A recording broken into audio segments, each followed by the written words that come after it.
São Paulo em Códigos reúne textos, imagens geradas por sistemas de inteligência artificial e reflexões críticas sobre os modos contemporâneos de imaginar a cidade, discutindo tecnologias digitais, seus impactos sociais, as desigualdades de acesso e seus reflexos no espaço urbano. Organizada em 3 sessões, articula diferentes regimes de leitura e visualidade.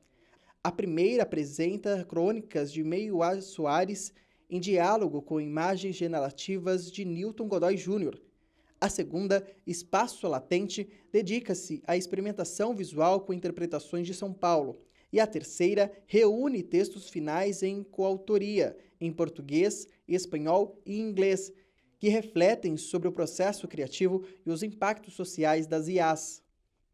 São Paulo em Códigos investiga a cidade de São Paulo a partir do cruzamento entre crônica literária e experimentações com IA generativas, reunindo textos e imagens que abordam a cidade não como representação fixa, mas como um território instável atravessado por códigos, ruídos e camadas de memória.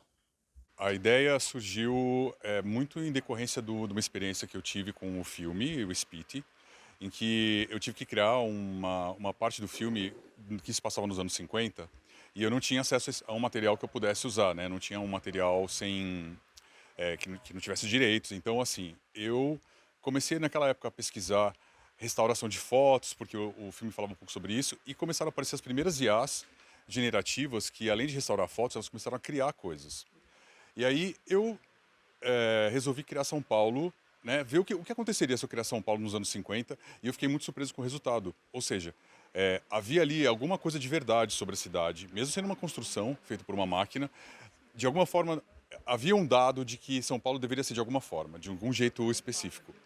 E depois de ter tido essa experiência, eu realmente comecei a estudar cada vez mais as IAs para o meu trabalho artístico e comecei a testar mesmo até que ponto a gente conseguia retratar São Paulo a partir dessas ferramentas.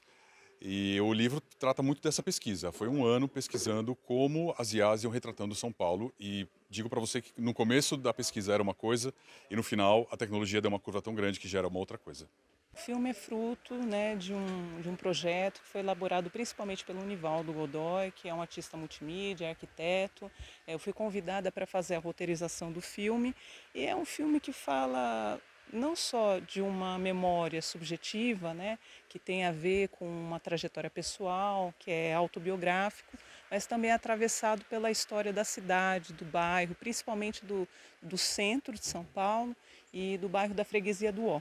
Né? Eu e ele somos de lá, né? Somos amigos de infância e recuperar a história, né? Da família dele, de algumas questões ali que atravessam a família e que em alguma medida também nos atravessam, porque são temas bastante universais, se a gente pode coletivos, né? Foi o que deu origem ao filme. Então exige uma pesquisa da história desses bairros, pelos quais a família dele passou, principalmente o avô. E aos poucos a gente também foi lidando com a dimensão então social desses bairros, né? Então a história do movimento negro na freguesia do Ó, no centro de São Paulo, as memórias, né, no coletivo indígenas que vão sendo apagadas e como isso também corrobora para uma vida urbana que é perpassada por traumas.